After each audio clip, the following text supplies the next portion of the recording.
pressure on there with things like the haymaker. The thing I want to keep my eye on is, do we see Scout go for that Blade of the Rune King like Q-Max focus build, or are we going to see him go towards, you know, the Black Cleaver or the Trinity Force and go for more of a CDR team fighting sort of style? Oh, Really's been doing Blade of the Rune King as well, with Black Cleaver on the side. So we got some similarities in the mid lane. The matchup to watch here as we get into game number 1.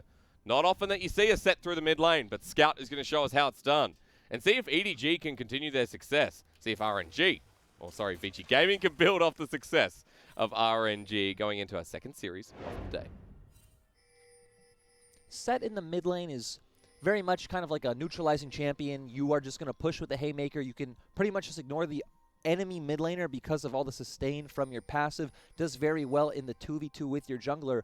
So when we look at these drafts, we should expect a lot of action this game. You have 2 melee mid laners with 2 junglers that want to skirmish constantly. The melee top lane here as well for Junjia is going to be a bit exciting. Now, going into this game, I had expectations that for Vici and EDG, things could get slow. So I'm glad we're kind of at a point where we expect faster play. I also want to bring your attention to the fact that Forge has exhaust on this mid laner rally, and Scout does as well. So you talk about neutralizing it away, they're both going to exhaust each other out. Yeah, we're just seeing them both go full on for these skirmishing summoner spells. They're not looking for a TP for lane. They're not looking for Ignite for the pure 1v1.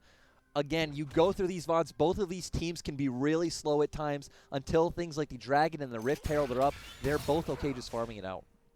Topside start here for the side of Junjia that fits into his identity well. He's got level 2 and the ability to get that up there fast is available.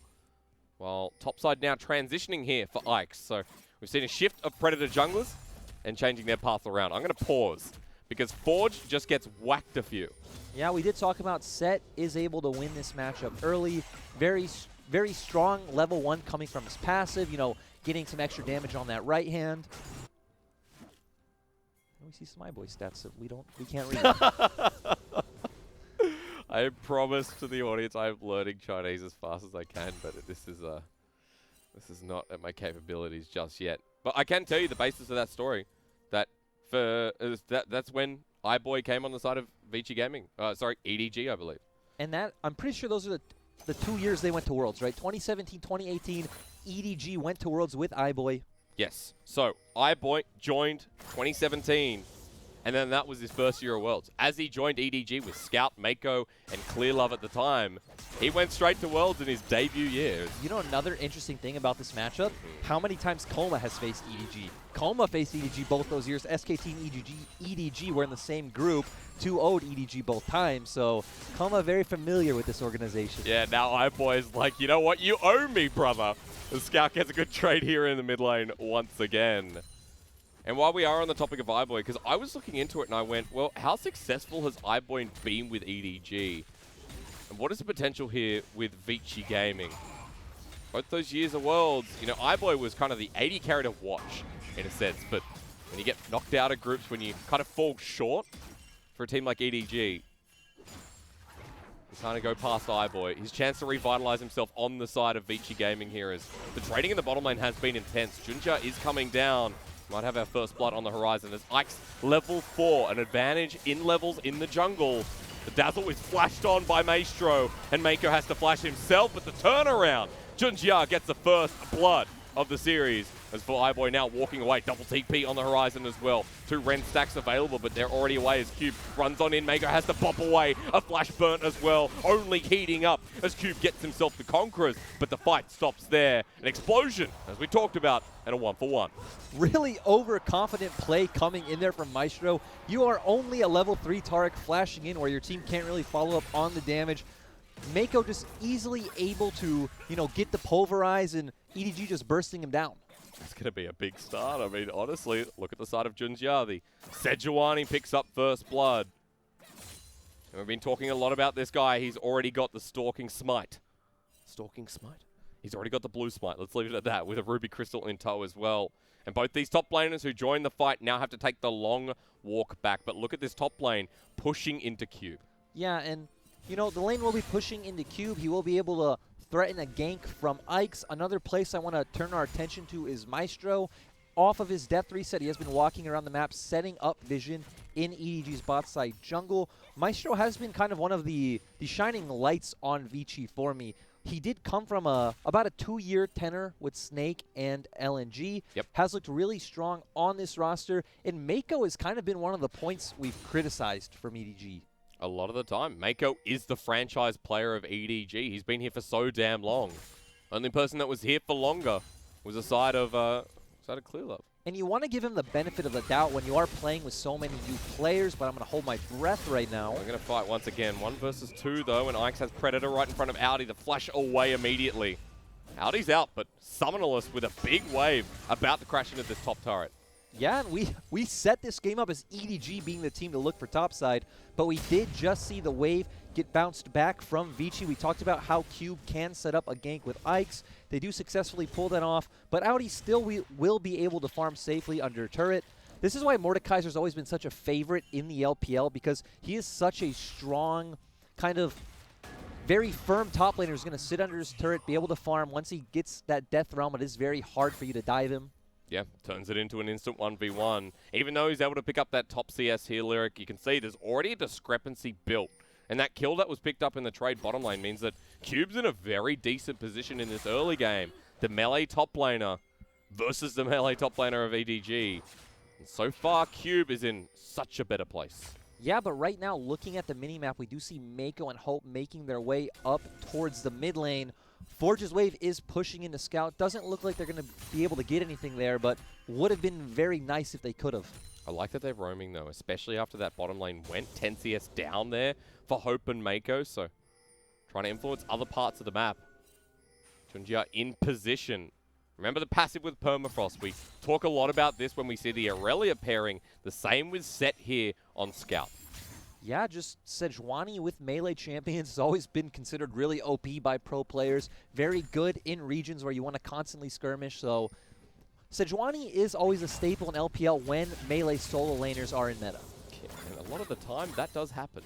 So we can always expect her to make the return.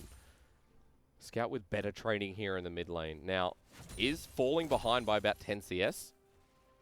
As I want to have this lull in the action, which we might not get in this series, to have a quick talk about Forge. Forge has been coming in as of late here on Vici Gaming. He started out the split, and then we saw a bit of a rise of Zika coming through, I guess the more rookie-style mid laner.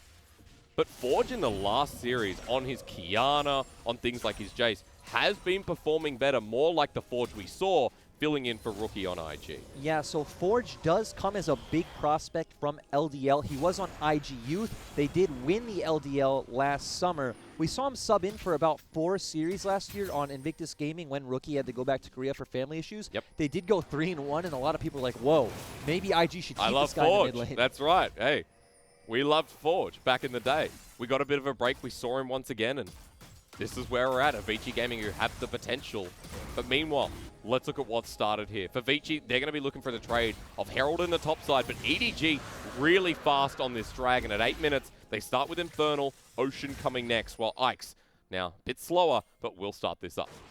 Yeah, EDG being on point with the objective control so far. They are kind of hovering towards that top side, which is really interesting because one of EDG's big weaknesses to me this split is they've always been really late on rotations for objectives. That's how we saw them end up falling to Rogue Warriors. Rogue Warriors kept starting up Barons, and EDG were just too slow to even realize it was happening. Yeah, communication across the board wasn't there. Vici will pick up this Rift Herald. And further on that point as well, it's really hard when you have to make this last-minute substitute. I mean, Lyric, you've been a coach for years. You know, you went to Worlds, brother. I haven't been to Worlds. I haven't even watched Worlds, except from home on my computer. Who am I? How dare I talk to you? But anyway, the point is, like, Junjia and Xiao Sheng, when he was in this roster, had to fill in really last minute. Audi is kind of the same too, due to the fact that Jinu and Xinyi, if I'm not mistaken. And Jie. Jie, excuse me. More importantly, Jie were unable to come through. They were in a different part of China. They're now back in Shanghai doing self-isolation for 14 days, as confirmed by EDG's social media. So it's been really hard for this sub-jungle to come through and actually deal with the pressure that EDG fans have for them. I've been talking for too long, haven't I? Forge gets ulted back into the turret. The exhaust finally comes through. Ultimate directly forward. And Forge, is he going to get punched? A good recovery, actually. Forge is still going. The flash forward still looked pretty cool. And this is what we always see out of Sejuani's once they hit level 6. That lane gank with a lot of champions. We saw it especially with Camille last year with the Hextech Ultimatum. It's pretty free. You just, again, lane gank, throw out the R. They should be dead. Forge almost looked like a master. We thought he outplayed it and got away, but EDG are able to secure that kill. Hey, we were complimenting Forge. It would have worked so perfectly. But Scout now with his first kill of the game. And look at what he's building towards. Already had the Ninja Tabi. He's got himself a Vamp Scepter. That'll be a Cutlass soon enough.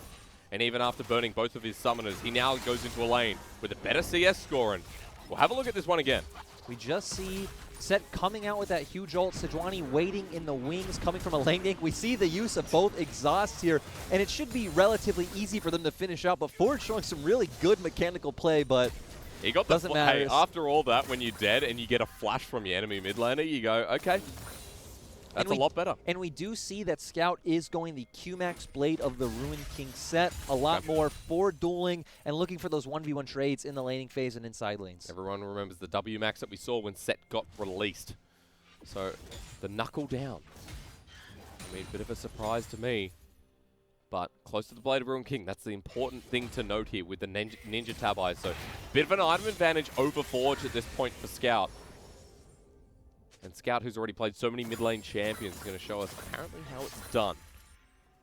And we did talk about that this game would be a slower paced game coming out from these teams. It is what they are known for. The only time we've really seen EDG kind of accelerate the pace was in Game 3 against JDG, where they did end up putting 705's Mordekaiser, I think it was 1-8-0 by the end of that game. He bullied 705 in that last game, and that's where like the top die really came into effect. But let's transition, because top die might be happening here. Audi on a bit of an island against Cube and the rest of Vici Gaming. Rift Herald's going to be used top, and what's the play towards the bottom lane? Because at the moment, Vici look uncontested here to give more gold towards this top Renekton. Yeah, I really like this out of Vici. We don't see iBoy sitting under tower. He steals the red buff. Oh, Chilling Smite into the ultimate. Is he going to pay for it with his life? He says, give the red buff back. But iBoy, with a beautiful flash, he's outie. I know, I can't use that in this game. I apologize. Yeah, and this is the LPL. We were kind of praising him for that steal, but putting himself in too much risk. Junjia just jumping in there. iBoy having to burn both summoners is really huge for these team fights and puts more pressure on Maestro to play well with these ultimates. You could see just then, Vici Gaming get a free drink. They get a free Warhorse because of that play as well.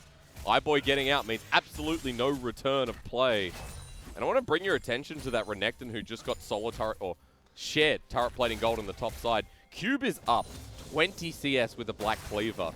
That bottom side return kill has actually put Vici's top laner in such an accelerated state. And the thing I want to point out is when you're playing a champion like Mordekaiser and you aren't able to just straight rush that Leandries, it really does hurt your play pattern. We already see he did have to pick up the Seeker's Arm Guard for lane, so his big power spike is going to be even further delayed. And with the Hextech Revolver, with the Kindle Gem there as well, a mesh of items right now to the side of Aldi. Vici Gaming starting off this dragon, and it's going to be gone in an instant. Much cleaner stuff from the side of Vici Gaming. You know, if we want to revisit their recent games against RNG, I mean, there was a cleaner performance against RNG. It feels like they're spiking up and they're kind of finding their niche, their style here in the LPL. And they are really getting to, like, dip their toes into this improvement for the fact that, you know, okay, the RNG win is really legit, but with a match like this against EDG, we did say EDG do like to take this early game a lot slower, so Vici largely getting to dictate their own pace, and EDG aren't even contesting anything. They're not. They're just sitting back and waiting. Maybe waiting for an opportunity. This could come down to the fact that we've seen the three games with Audi. They've gotten really strong pressure top laners, 2 games of Renekton and 1 game of Set. Him getting forced onto this Mordekaiser against the Renekton could be EDG saying, hey, we don't know how to play this game when we can't continuously use our topside pressure. Yeah, we're going to have to go through Scout instead, something like that, because the Set was picked here into Forge. Or rather, the other way around. but reset a little bit here. As the pressure on the top side concludes, you can see through the mid lane, everyone grouping up. This is more like the EDG we know. And Vici are willing to match. Yeah, and a big thing to look out for if we do see a skirmish right now is can EDG get on top of iBoy? They do have a really bulky lineup themselves, so they shouldn't have to worry too much about Forge or Cube. If they can shut down that DPS in the AD carry position, we get a good bullet time out of Hope. EDG will be in a good position. They will. But can they deal with Maestro? Don't forget that ultimate is available as well. And with the invulnerability at the whims, we're A-ramming for quite a bit. Hang on. Oh, onto Maestro. Can he get the ultimate off? The Fate's Call comes through. iBoy wants to throw him back in. Okay. Sure. Yeah, Junja just making a bit of a desperate play there. On the side of Vici, I was just about to say, what we want to look out for is how Maestro does use that Taric ultimate, and Grog is coming in with the explosive cask. Yep. Very good for disrupting Hope's bullet time, or even just moving the pieces around for EDG and making it easier for iBoy to kite around these team fights. Now that I think about it, for Hope, there's a lot he has to do. I mean, how do you avoid all of this CC that comes through? A big task, but not one we have to ask at the moment. Vici Gaming straight towards Rift Herald. Second Herald going down. Second Herald for Vici here in this game. Yeah, I really, like you just said, I really enjoy this team composition coming out from Vici. It looks like it's very easy for iBoy to play against what EDG has drafted as long as he can really avoid that Death Realm. And Vici have a lot of disruption for Hope. Especially when it's iBoy versus Hope. It's the old versus the new. iBoy was the AD carry that Hope had to sit behind many times. Now, I think it's stupid that an Alistar can bop away the Rift Herald, but he won't bop it away fully from the turret. It still gets the charge, but no kill on the turret itself. Gold even, by the way, at 17 minutes in. And I'm going to return to that story, because Hope and iBoy, old and new, fits it so damn well. iBoy transitioning to his first other team that isn't EDG. He's only ever been on Edward Gaming in his competitive career. We know iBoy's very good, but the surprising thing is how well Hope has showed up in LPL. He's a very self-sufficient player. Even though Mako does typically tend to stay around the bot lane, we already talked about it, Junja and Scout do look more towards the top side. We even saw in Game 2 against Rogue Warriors, Hope got a 1v2 kill against Zhong Wuji and Lei. Yeah. Was that on the Aphelios? It was on the Misfortune. Oh, so that's impressive, isn't it?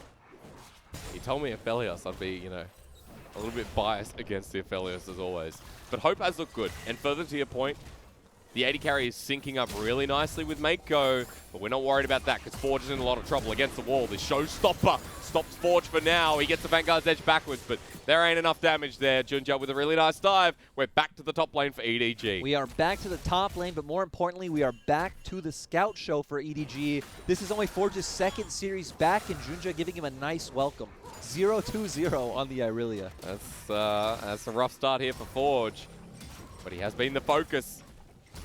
And Vici Gaming's other lanes, they're going okay at the expense of Forge at this point in time. Notice Scout knocking away on this turret, while the rest of Vici Gaming are cornered towards the bottom side. Setting up for this Mountain Dragon coming in 20 seconds. Scout doesn't have TP on this set. He's got Exhaust, so he's going to have to take a long walk if EDG want to contest. Yep, he does have to take a long walk. It does look like they're actually not going to contest. We do see him pinging the top side scuttle, but just in case we do get a fight, what we really want to look out for is how does Ike's maneuver this explosive cask on the Gragas, but actually it doesn't matter. They're not looking. No, they're not looking. You know what they're looking for? Bully Forge again. He's in a lot of trouble. Mako gets the knock up, and against the wall, so much CC. Forge doesn't get to play. EDG are monsters. EDG bringing back the same play we saw the other day, just continuously gank one lane over and over again, remove one player from the game completely, and then later on we're going to see if they can win what is effectively a 5v4. And what I love is that even though Vici do get the mountain, you can see, look, Junja is still there. Scout's not backing away. You'd think, okay, he's probably going to back and reset on the Sejuani. Now's the case, but Junja hangs around for a hell of a long time. And we've had some really good games from Scout this split.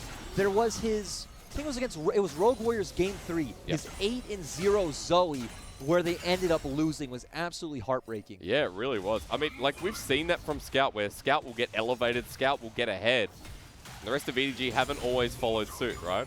Scout is the person that trained under FLICKR. Scout is the person that came from Korea and was hyped up. And he did hit the hype. But people have slowly started forgetting about him in light of these other mid laners like Doomby, Rookie hitting the high mark.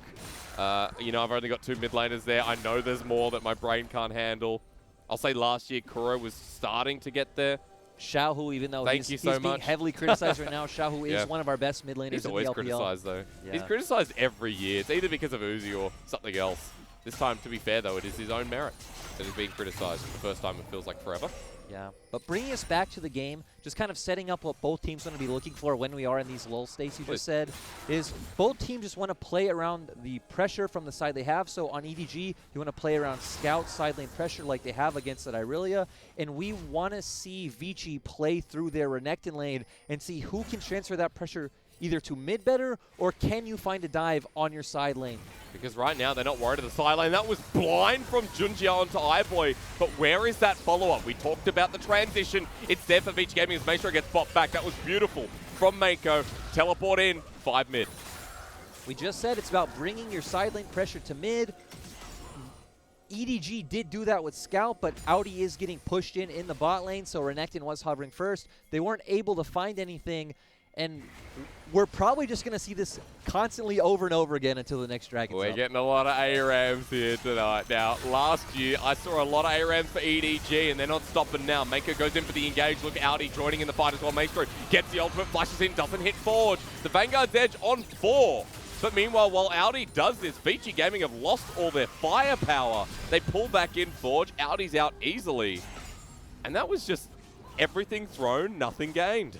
It was really confusing to see Maestro try to be the engage point for Vici when we want to see something like a body slam, cask someone into your team. Again, use that Taric ultimate and let iBoy kite around the fight, but that's not what happened at all. Definitely not. I want to point out as well, at the start of that fight, Mako, kind of the play of the game, or at least the play of the fight, with the bop away onto Maestro. And then from there, Vici just had to kite their way back. But at this point, now that everything's said and done, look at the summoners on EDG, look at the summoners on Vici Gaming. We're preparing to go again. And we're just looking at those side lanes you were mentioning before. Cube now has Asterix Gauge, second item on the Renekton. While for Scout, he's got the Black Cleaver now in hand too. Yep, we see this Renekton going the Black Cleaver and Sterix Gauge route is a lot more about team fighting and consistently getting your cooldowns off and getting in the enemy AD carry's face. That is what this game and what this series is going to be about, so I do like him going for this build. Scout sitting at the top lane by himself as well. Look at the vision around Baron from Vici Gaming. Even though they're about 2k gold down, still at a reasonably even point. They still have reasonable control around this top side. And a reasonable hold on mid. Forge able to catch this wave means, okay, we're able to reset. See what we can do bottom side with Mountain spawning in a minute. Yeah, we see EDG transferring Scout from the top lane, which they did set up to push in, stealing this red buff, and they should be able to keep their vision down first and say, okay, Vici, walk into us blind and set up a team fight that they want. We're back mid. We're back in the mid lane. Audi doesn't have TB, but look, he's like, hey, boys, you want me mid? Okay, I'll get bot, then I'll be mid. We've been mid for about 40% of this game so far. Yes, we have. And we are going to stay mid probably for the next 90% of this game, honestly. Oh, hell yeah. Makes it super easy for me. I know we're going to fight mid and nowhere else but mid. We're going to Dragon up in 20 seconds. Now, the perks of being mid is that you can just walk down and start facing off with that Dragon. But right now, Vici Gaming have the priority in the brush. They're pushing up. They're denying vision from EDG. So will they stay here? Guess the answer is no for now. Scout, this is a cheeky play. He gets caught up. Flawless Duet will nick him on the side, but they don't take the full engage. As Junjiao walks in once again, the dazzle comes through, but look at this. We're just playing coy. Make sure it's going to get the permafrost, but I see your hands go in the air once again. This is what happens when you draft two comps that want to do exactly the same thing, and neither of them are confident that they win this fight. Well, maybe Junjiao is. He does find a good pick onto Ike, but where's the explosive cast here from the jungler of Vici Gaming? He just throws one ult out. Redemption comes in. Here we go again. All right, into the back line. Bullet time comes through, but they flash forward the explosive cast. They're waiting for Hope. It's Vici who get the best part of the play as the ult comes through from the Taric, and it means that everyone but Maestro survives. It's 1 for 2. It's a win for Vici. This is what we wanted to see from Vici Gaming and what we said it before. Ike's needs to go in with that body slam, use the cast, get the members of EDG disjointed, and let iBoy and Forge kite around this fight. Maestro should not be your engage. They finally do it right. Vici come out ahead. And because we're in compositions where we've been fighting so long, we got similar objectives. You can see Vici straight towards the Baron. EDG want to try and stop them, but how do you? You really don't. Scout says yes, though. Your jungler's dead. Your AD carry's just coming back up. But Scout ults. That's all that matters. He has the shield here for the Haymaker. The knockup comes through here, and Scout over the wall, but iBoy gets the rend. And even at the end of the day, Audi gets the Baron. We just said EDG don't want to do this. They obviously die when they go in at a man disadvantage. But Audi being able to steal that Baron is a big yikes on the side of Vici. Also, this Nashor's Tooth coming out from Mordekaiser. I can't say I've seen this. Seen it once or twice. It is the LPL. We saw this earlier on. Anyway, point is, can't wait for the replay of that one. Because this has been a debacle. I really want to know how this Nashor's Tooth makes sense on Mordekaiser. You get attack speed, you get on-hit damage, you get some cooldown. It seems like it's a lot more about these 1v1 trades, which doesn't sound like something you really want to go for in this composition. Yeah, you really don't. Okay, now, I'm going to take our attention back. So after Audi got that Baron, EDG have some members with said Baron. Junja is one of them. I'm waiting to go to the right side of the map. Oh, no, never mind. Let's have a look again, because even Rend. We already say out of numbers disadvantage, EDG really have no way of winning this. That Haymaker damage is still disgusting. It's set as an absolutely broken champion, but here... Oh, he gets it with Proto. Oh, no! Oh, no! I love how Audi keeps justifying his spot on the starting roster. I deserve to be here. Sorry, Xiao Shang, you're never coming back. Not at least until maybe Jin, who's in the roster, and we see how that goes. EDG, they lose the fight completely. They come in with an awesome Haymaker from Scout. And now they're back into this, and now they've found Ike's. Actually, Vici Gaming Jungler should not be here. He dies from the ulti, and they have Baron. They have a Baron they should not have. EDG have the push. EDG having Baron actually isn't too big of a deal. When we're in a game like this where it's really going to come down to whoever wins the team fight will probably come out victorious in the end. But Ike shouldn't be there. We don't see any members of EDG on the map. You do have Forge on the top side. Your bot lane nowhere near. And now they end up losing 2 turrets. And now, going towards the inhibitor turret, there's 4 of them here. What a time to be alive. Tell your grandkids about this one.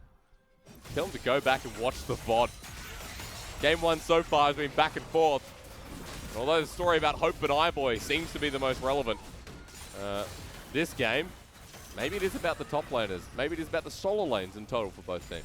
We've seen a lot of games this split that we've said, oh, this is a very LCK-like game. But I need to say, this is the most LCK-like game we've had this split. Oh, by a milestone. By an absolute milestone. The slow games, the bad builds. Okay, what bad build are you looking at? Are you looking at the Mordekaiser? Are we talking about the Mordekaiser still? Again, it just doesn't make sense to me. If this is something that's now coming out in solo queue, which I really doubt, I just don't see how this Nashor's Tooth Mordekaiser fits in with this composition. So, you know where I've seen it before? I've seen it on Flandre from LNG. I believe in the first week when we returned, he picked up Nashor's Tooth Mordekaiser. I'm not 100% on that, and I think my computer has run out of battery, so we're going to leave it at that. But you're right, you know, a mixed feeling here onto Audi.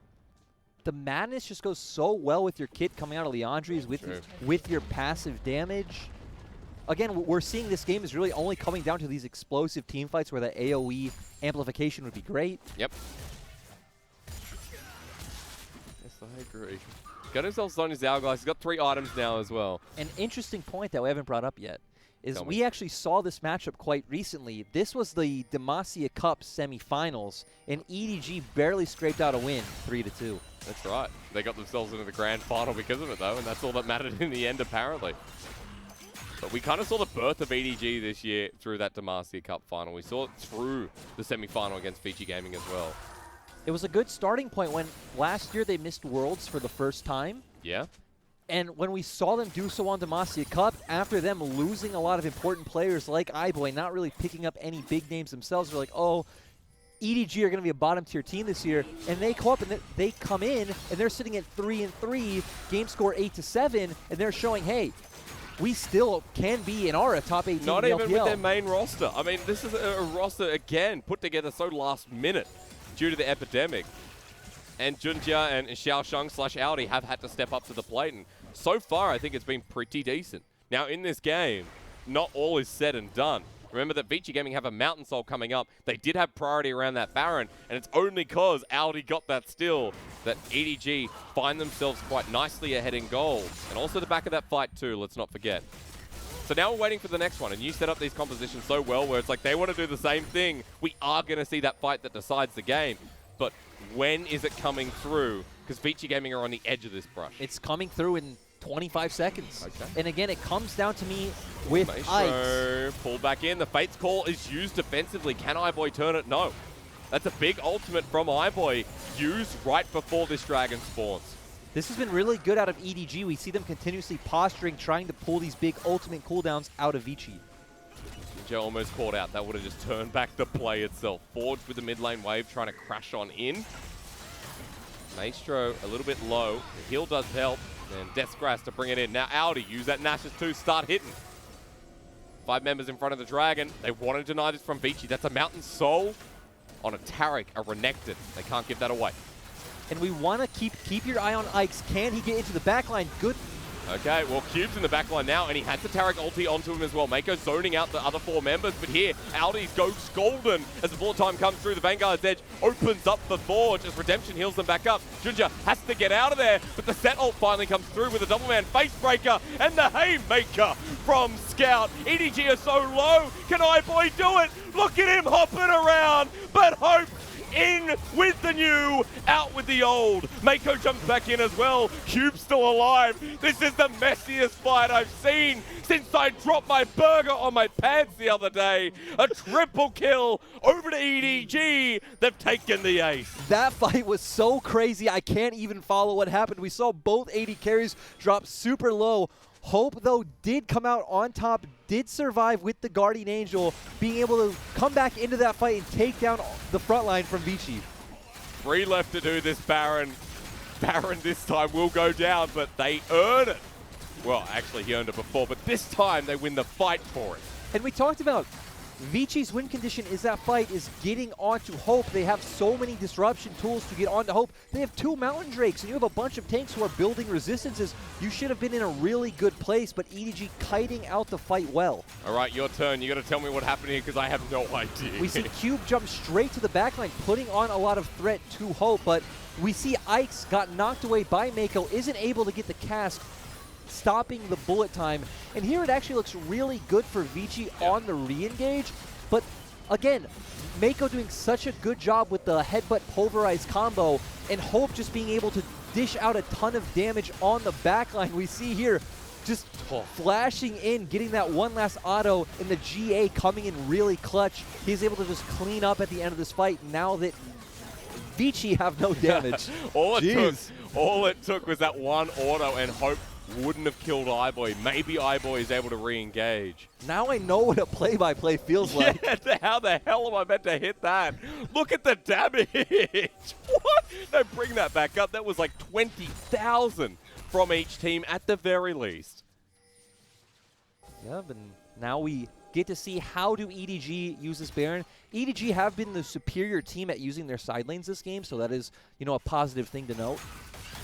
But we're back mid. Do you think we're going to talk about side lanes with Vici 5-stack mid? Scout's still up in that side lane, speak of the devil though, but he's willing to take the trade. iBoy gets a bit of damage onto Junjia. Vici, this unit continues forward into the turret.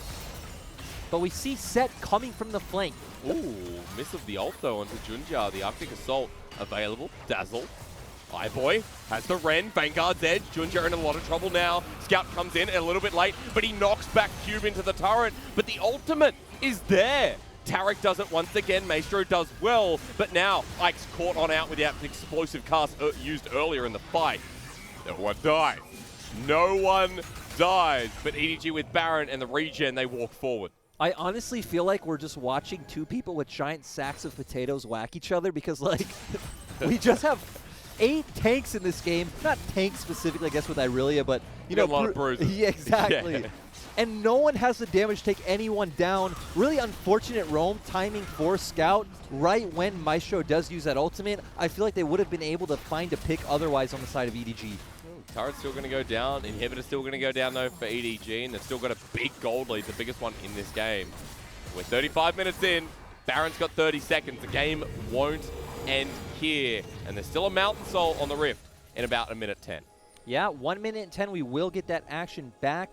Both teams resetting right now. Going to buy those control wards. And it, again, team fighting is much easier when you're the team that's denying vision against your enemy. So who can ever get on the map first, get priority in the mid lane, which EDG really don't need to do since they have an inhibitor, the team fight will be much easier for them to execute. And we might actually see, you know, a more decisive fight as well. So far, it's been so back and forth. And I will say, even though, like, I've had a good chuckle at this game, it has been one defining ult that has changed everything. A great example in that last fight was the explosive cast used at the start, and they almost find Ice. They have to back away. Vici Gaming lose their advantage. And EDG relying on that once again. Junja level 16. This is Big Frank the tank here from EDG's jungler. And we're, like you were just saying, even with one key ability, it's just coming down to even one small mistake. If Hope takes one too many autos or iBoy, that could be the deciding factor in these fights when, again, your compositions are so similar. When iBoy, especially, he's got 4 items. If he dies, that could all be over. They pull back Cube. Mako takes the engage. Is this it? If you're EDG right now, you really want to try and wait out these Guardian Angels that are coming up soon. iBoy pulled back in, though. That's the AD carry. He's playing on a knife's edge, and he can't be. Cosmic Radiance now up and available, though, for Maestro. And EDG know it. Around the dragon, we dance again. Our eyes always stay Whoa! iBoy! Cosmic Radiant's going to come through. That will save his life, but the ultimate used because iBoy's caught over the wall. The Vanguard's edge as well used. As Mako says, it's go time, baby! Flashes, gets Maestro out, the Fate's Call, saves his life with the explosive cast, does do something. Cube gets into the back line, while Aldi does the same. He's got iBoy in the Death Realm, but iBoy kites around. He lives until Hope says no! It's me again! Make it rain! It's a bullet time! That EDG say no more! It's my time to shine once more! Hope's got a quadra, and Ice is the pentakill! Out with the old, in with the new! Hope showing why EDG stuck with him and coming up huge in that team fight. Now they get the Nexus at 38 minutes into the game. Run it down, make these fights end. What a unique game to start off this series. Vici will fall, but EDG continue their run.